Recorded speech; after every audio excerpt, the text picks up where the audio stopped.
What's up gamers, and happy Halloween. Everyone was busy this year on actual Halloween, so we decided to delay it a few days. And there's no better way to celebrate a belated Halloween than to take a look at some cursed games and gaming creepypastas. What is a creepypasta? I would describe it as scary folklore that gets passed around on the internet. In the early 2010s, creepypastas really took on a community of their own, with multiple sites to share these stories on, mods to review the posts, and millions of fans to enjoy. While more popular stories went on to get their own games, Slenderman would be the best example of this, as it got games like The 8 Pages and Arrival, or even SCP, which was an offshoot of creepypastas, and went on to get games like Containment Breach and Secret Laboratory. I'm mostly going to be focusing on stories that were based off of already existing games, with a few exceptions. Though from what I've seen and played of both series, try the games out if you like indie horror games, and Secret Laboratory is a great time with friends or randoms. The most popular creepypasta story of them all would have to be Sonic.EXE. In 2011, a user named JC the Hyena posted on the Creepypasta wiki a story of someone named Tom who got given a bootleg copy of Sonic from his friend. The story starts with Tom's friend begging him to destroy the disc and to not even bother with playing the game. Of course, Tom's an idiot and plays it anyway. It follows with him booting up the game to briefly see a distorted version of the title screen for a split second. It showed Sonic with black and red eyes, with blood pouring out of them. This became a generic trope in other creepypasta stories due to the popularity of this one. Later on, it's explained that the game is haunted by a spirit known as X, which is a being made out of pure evil from the space in between dimensions. As Tom continues, he plays as Tails, Knuckles, and Eggman running from X, who die in gruesome ways. The story ends with X showing up in the real world as a Sonic plush, with bleeding eyes on Tom's bed. In 2012, due to the increasing popularity of the story, a user known as Miss Crimson recreated it as a game and published it onto GameJolt, where it can still be played today. This introduced another huge factor with the story's success, as popular influencers were now able to play and spread the game. The admins of the creepypasta site saw the original story as poorly written and subsequently removed the story off the site. This led to JC the Hyena posting a rant about the site in an attempt to bring the story back. That has since then been deleted, most likely due to a few choice words and the desperate nature of it all. The original story was never brought back to the site, but if you look hard enough, you'll still be able to read it somewhere else. In 2012, a sequel was made by JC the Hyena titled Sonic.EXE 2 Electric Boogaloo, which seemed to mock the whole situation of the first story and its writing style. A sequel to the game by Miss Crimson was also made around this time, entitled Sally.EXE, which is even shorter than the original, where you play as Amy, Cream, and Sally, dying in various ways, with it ending with this creepy image of Sally with her eyes stitched shut. Tails doll was also heavily associated with Sonic.EXE around this time, stemming from an unlockable character in Sonic R, due to the unexplained story of the character and small stories about how if you play as them in a certain mode, you'll die or be haunted. Many associated the two characters, which I find quite interesting, as Tails doll is an actual official Sonic character. At this point, a bunch of games have been made to both expand the story and to poke fun at it. In 2017, a remake of the original story was made by JC the Hyena to help darken the experience, better the writing and story techniques, and just expand on the lore of the characters. To better celebrate the holiday, I figured to get a cursed gaming item of my own, and there's no better console than the Xbox 360, which was my first console I ever played on. Hopefully this thing is actually haunted once I set it up. Mario, on the other hand, when compared to Sonic, is quite strange, as he doesn't have one notable and popular story, rather a few lesser known ones. Out of these stories, the most popular one would have to be Mario I Hate You, which was made by the user Slime Beast and released sometime before 2013. The story follows a protagonist who downloaded a ROM of Super Mario World and had beaten it more times than they could count. After tons of exploring, they eventually found an alternate level ending for the sunken ship level, which involved a blind Boo. A new level opened up, titled Oh God No, with the Bowser cave starting to bleed from the eyes once entering into the level. As the story progresses, they encounter an unkillable Bullet Bill, but after turning on invincibility through Game Genie, the message I hate you appears. As more things try to kill Mario and more messages appear, Luigi eventually shows up and claims he was working with Bowser the whole time. After fighting Mario because of his jealousy, Luigi is eventually pushed into the lava while Mario weeps over his death.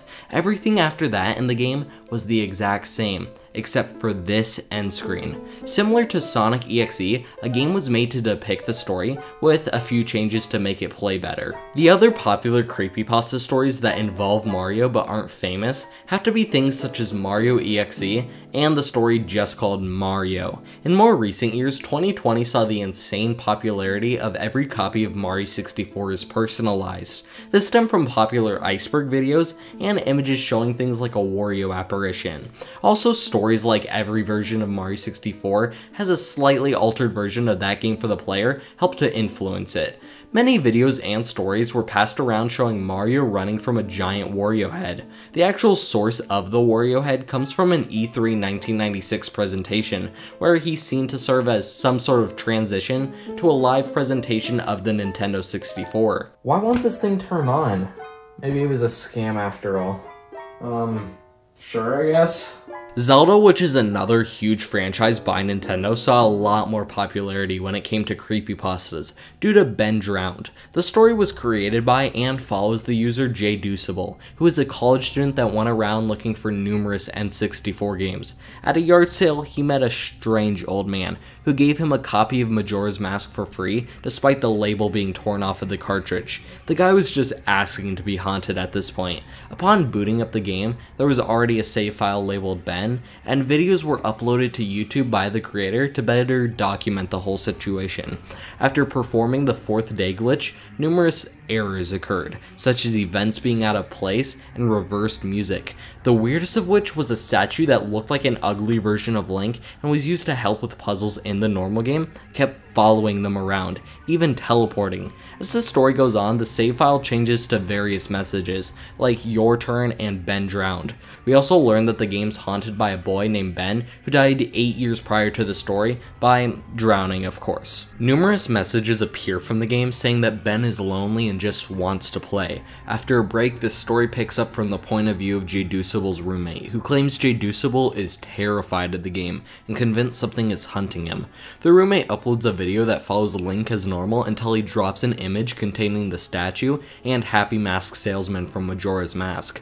Link dies from a fight and spawns at a grave. After a few quotes from the game like, "Why is the father smiling?" Link runs down a twisted hallway to meet the statue, with the game freezing. At the title screen, the save file that said Ben is now Matt. A text file labeled The Truth was released on September 15th that claims the videos have been altered by Ben, and that JDucible has been taking notes on the statue seeming to appear in his real life. He mentions that he doesn't remember releasing a past gameplay video where he mentions the line, "Why is the father smiling?" connecting it back to that quote.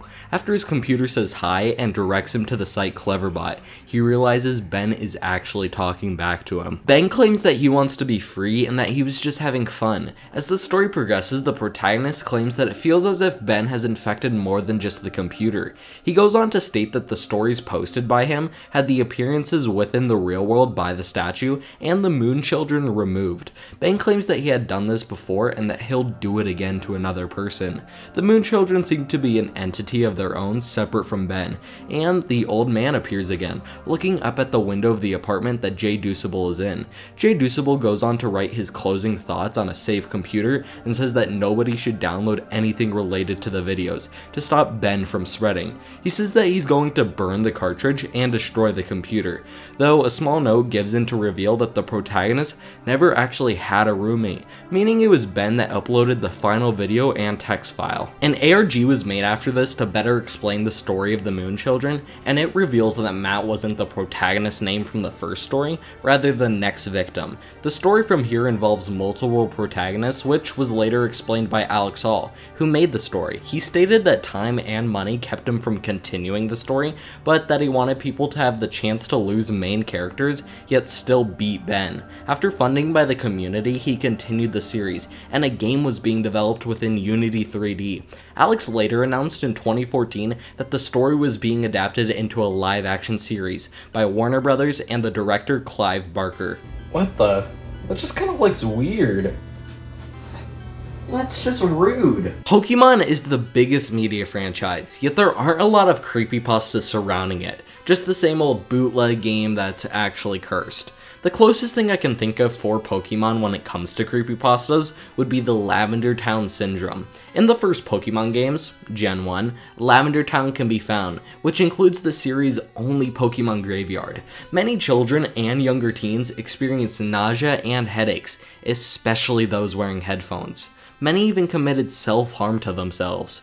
The music seemed to be a cause due to the higher pitch and binaural beats, which was later changed to a lower pitch in later releases and shipments, in order to stop the effects. When put into a spectrogram, fans claimed that the unknown Pokemon, which can be used as a language, could be seen, with them spelling out "Leave now." This story gets disproven as the unknown weren't introduced until the second generation of games, and for the unknown to actually be present, the track would have to sound completely different.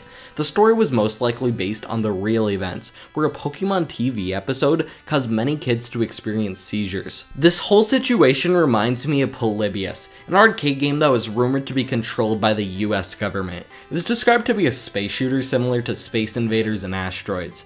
Around 1981, arcades became more and more popular, with many gamers wanting to push the limits of how long they could play, with many getting sick. In my opinion, this is most likely why the story originated, just due to some kid getting motion sickness after excessive use. Polybius itself was said to flash subliminal messages at the player and was built to be naturally addictive. The company that reportedly made it was Cynoslosion, which roughly translates to sleep deprivation. Couldn't have been more on the nose if you tried. The main conspiracy part of the story comes from men in black suits reportedly collecting data from the machine, but this just doesn't make sense, as one, why do it in a very public space, and two, all that they would be able to collect would be how many people were playing it. Something a bit far from creepypastas, but I still want to talk about, is anti-piracy screens. Without context, this seems out of left field, but in late 2020, people have started to make fake creepy anti-piracy screens, with some being believable and others not so much. The trend makes sense as it can be quite creepy to a kid if their game randomly told them to turn it off and report it to authorities, but some actual screens from games went above and beyond. Spyro 3 and Earthbound are huge examples, as they would delete certain collectibles, increase enemy counts, and delete your progress right before the final boss. The Donkey Kong Country games include not creepy, but just disturbing imagery to go along with their screams, which you might recognize as the game over screens, and Game Dev Tycoon kills your business because someone pirated your game. Ironic. What really kicked off this trend was when the YouTuber Joey Squidly Nani uploaded a fake video of a Mario Party DS anti-piracy screen concept that they made, where it showed the Mario characters in jail. Multiple news articles were made about it, and it got popular fast. It's the first thing I think of now when I hear anti-piracy screen. A new trend was born, with hundreds of people making their own screens. Some resulted to just creepy imagery and maybe some blood sprinkled about. Hell, a lot of them just straight up used popular images from past creepypastas. My personal favorites were the more realistic ones like the Mario Party DS screen, where they're still unnerving but not overly creepy. The YouTuber Micah made a great one with their Animal Crossing screen concept. Starting normal until over the radio, they were revealed as a criminal. The screen fades to black after they're kicked out of the car, and rain plus police sirens are heard while the anti-piracy screen is up. The other biggest anti-piracy screen involves Mario, as it's based on Mario 64, matching the models used at the time in commercials and magazines. But it's just disturbing and gives you the feeling that something isn't right. What? Well, fuck you too. I was expecting to be scared this Halloween, not insulted. Whoa, okay. It's not even Halloween. There's no need for that. A creepypasta that I was heavily invested in when I was younger would be Herobrine, which comes from Minecraft. I remember looking up a bunch of different videos on him and being scared to play Minecraft alone, in case he was watching or something. All just stupid kid stuff. Back in Minecraft's alpha build, a user posted how they have to play with a low render distance because of their computer, but a figure appeared that they first thought was a cow. Instead, it was a player model with empty white eyes. They weren't a multiplayer either, and every time they approached approached the figure, it vanished. More strange things popped up within their world that just wouldn't make sense for the auto-generator to make, like trees without leaves, 2x2 tunnels, and perfect sand pyramids. They tried to make multiple posts about it on the Minecraft forums as the game was in alpha, and it could have just been a bug of some kind, though the posts were taken down immediately, with a message eventually being sent by Herobrine himself, with one word: stop. The big twist of the story comes when Herobrine is revealed to be Notch's dead brother. The streamer Copeland started a server called Brocraft, where after he saw the original story, it was inspired, so he posted a screenshot with Herobrine photoshopped in. On his next stream, he knew it had to be something big to heighten his story, so he replaced a painting texture with Herobrine. Near the end of the stream, he enters into the room with the painting, before quickly turning the stream off in a panic. Another member of the server, Patamus, continued this in a similar way, as they replaced a door floating over lava with Herobrine. Both streamers would later return to these spots to show that Herobrine mysteriously disappeared, and they totally didn't just break the object. Mojang themselves got in on the story as they had posted artwork and a video including Herobrine mysteriously in the background.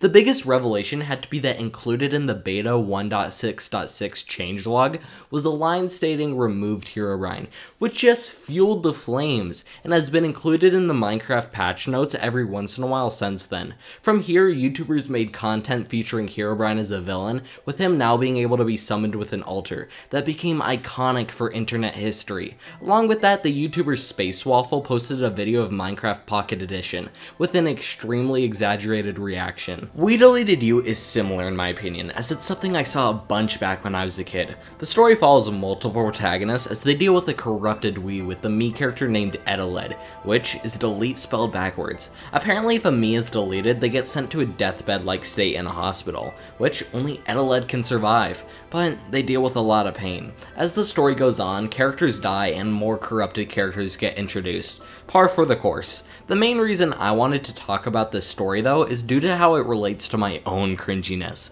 Back in elementary school when the story was really popular, I had an assignment where we had to tell a story of some kind. So I chose to make a version of We Deleted You centered around the Xbox avatar. Partially why I chose to get the haunted Xbox 360 that's now trying to kill me. Real great job. I never actually presented the slideshow in front of my class, thankfully, and sadly, I no longer have access to the Google account that the slideshow is on, so we can only assume that it was the best slideshow of all time. Is that why you're mad? I never presented you to my class? Well, guess what? I'm still not doing it.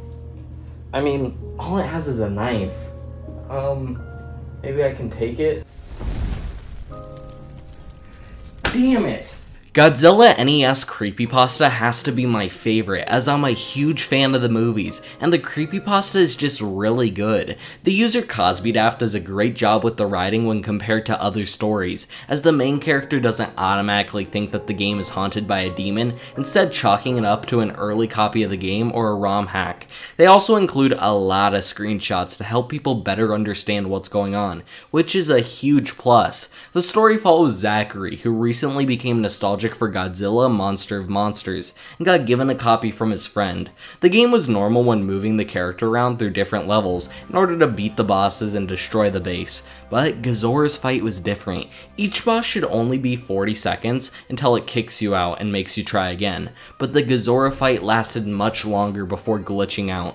Earth from there was normal and he moved on to Mars where, again, Gazora's fight glitched with his eye showing up all across the screen. It felt like some kind of warning sign that he chose to ignore, as Zachary describes it. He moves on to the Mogira fight where he's twice the normal size for some reason. The boss fight even shattered once the fight was over instead of sinking to the bottom of the screen as usual. The final boss within this stage was Titanosaurus, which wasn't even in the original game, so he just chalked it up to the game being an early test build due to the glitches in New Kaiju. The next area was Pathos, not Jupiter as it should have been. The level icons were now blue with rocks instead of green with vines. The levels were empty apart from a red moon with a face on it, and the bosses became distorted and grotesque when he went to fight them.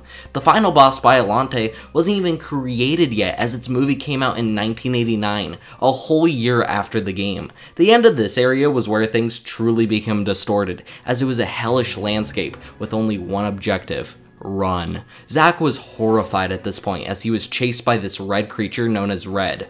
Real original, I know. He realized at this point that the game was probably just a ROM hack of some kind and nothing paranormal, which explains the new bosses like Space Godzilla and Orga, the new levels and enemies, distorted bosses, and the new character he gets within the later levels known as Anguirus. But as the story went on, it became harder to justify its events as just a ROM hack. There were quiz levels which asked him some normal questions, but other weird ones like if he was over 18 or if he liked hurting people. The faces made 23 total emotions, which he only understood the first 11. Later in a chase level, he would yell, "Not this time, asshole," at the screen, but Red looked back at him. More weird enemies and events took place as the level names seemed to get weirder and weirder, but after beating a boss that he dubbed as the Moon Beast, due to the fight starting with a humanoid falling from the moon, the game says Melissa, then kill yourself, over and over until Red's face is formed. He explained that his girlfriend in middle school had a certain mental disorder that caused her to lose all expressions, stand/sit perfectly straight, and speak without emotion. When it was over, she would tremble with her face in her hands, but one night when they were looking at the stars, she got up and ran into traffic, being killed by a truck. The story shows its hidden symbolism here, with the slight nods to Melissa and her condition all throughout the rating. The end of the story gets weird as many are divided on whether or not it's good. Zack arrives at a graveyard with a blue figure known as the Angel that Red eats before the final world Zenith is loaded up. The quiz level is distorted with the face being killed, and a new character is given to him that, when selected, shows this dead screen. The normal levels were hellish as he went up against the worst foes from the movies, like King Ghidorah and Destroyah, along with new creatures created by the game. The final boss against Red was strange as it felt as if Zack was hit with all attacks in real life. He couldn't turn off the game, just play or die trying as each of his characters fell. Red taunted him and said that he killed Melissa. With all of his characters dead, Zack could feel his life fading away, until the Angel from earlier appears, revealing herself as Melissa, saying that Red tortures her even after death, and Zack would face the same treatment. She gives Zack a new character, Acacius the Golden Light, who he destroyed Red with after a fight based on his pure skill. In the epilogue, he mentions that he thought about destroying the game, but couldn't due to Melissa. He states that he put it up for sale on eBay, so that he would no longer be responsible. Maybe I have to play through a game.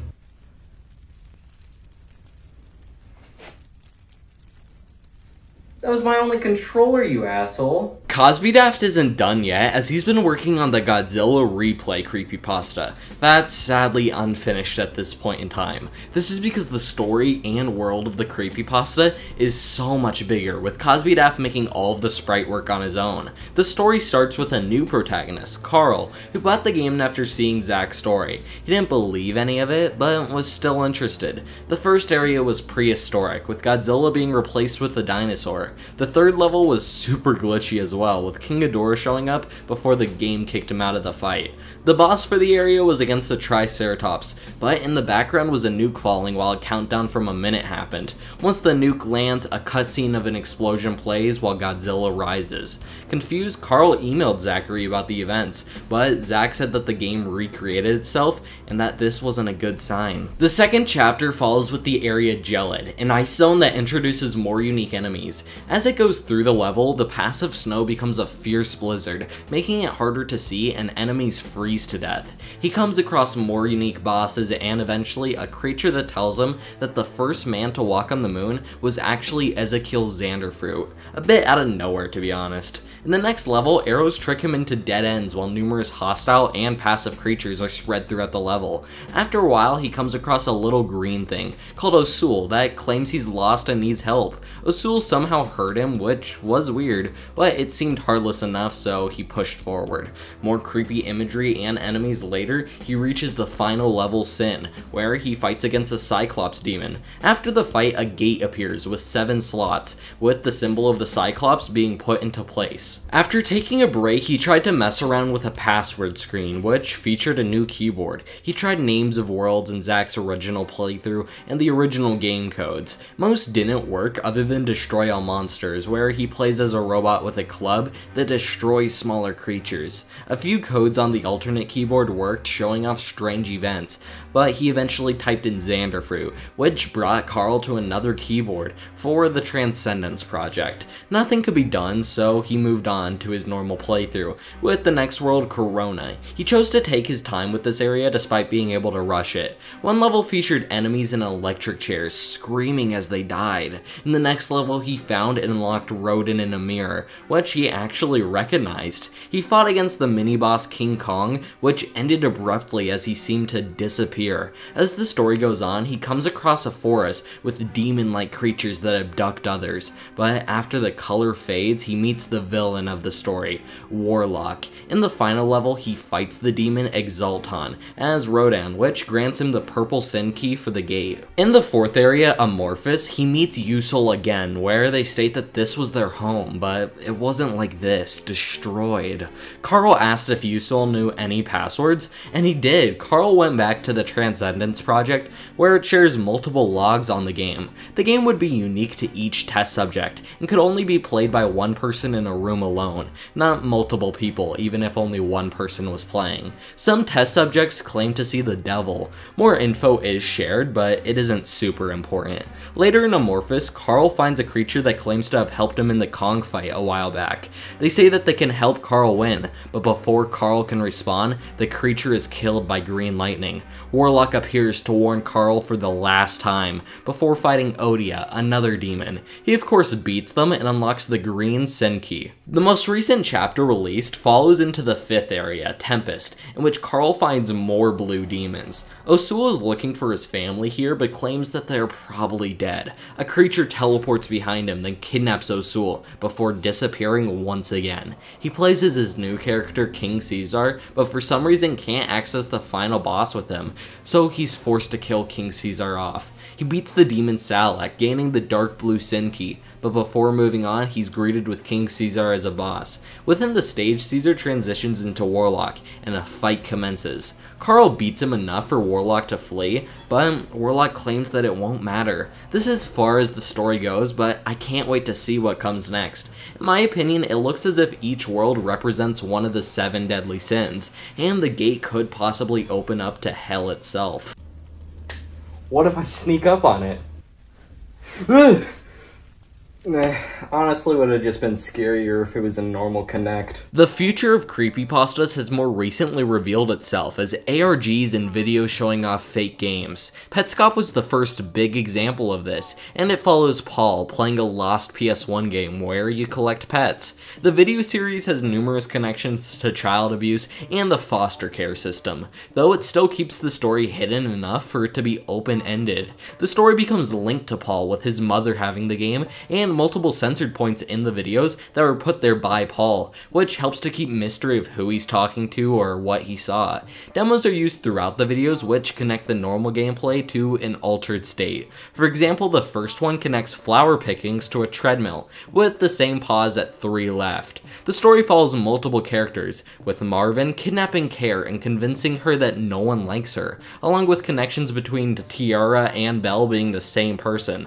The story is really confusing, and someone much smarter has figured this out in an easier way to follow. If you want to watch the 24 videos yourself, they're on the Petscop YouTube channel. Crow64 is another big example of this, which was first shown off by the YouTuber Adam Butcher, which made it seem more believable as it's just some YouTuber talking about a stupid unknown video game.